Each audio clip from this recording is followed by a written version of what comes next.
Mas só isso, ó. Ô, minha moto. Ei,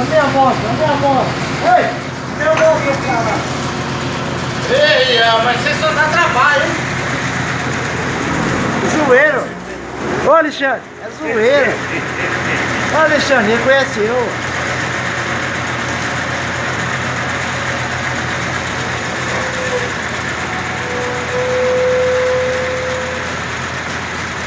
Ah, foi o Neto?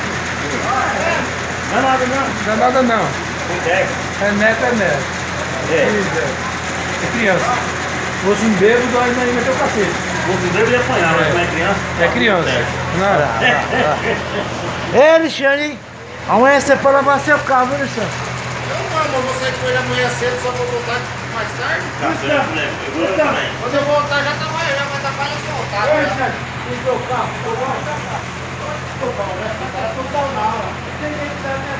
Aí, pessoal, o asfalto aqui no bairro Vila Vitória, mais uma rua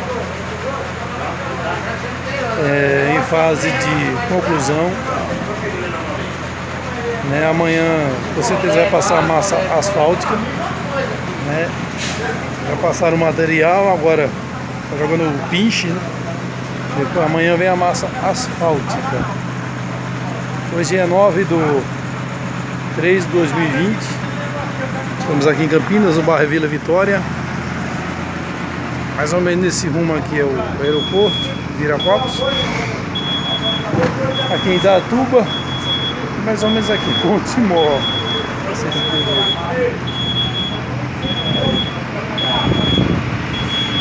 Que maravilha, daqui é os bebos aqui, ó.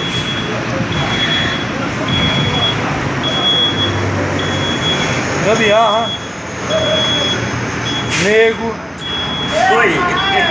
Seu Heraldo. Ó, vai, tira. Nunca vi muito não. Tira, vai.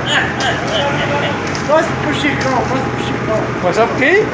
Mostra pro Chicão. Ei, você gosta do vídeo? Boa. E Jurandir? Boa. Agora!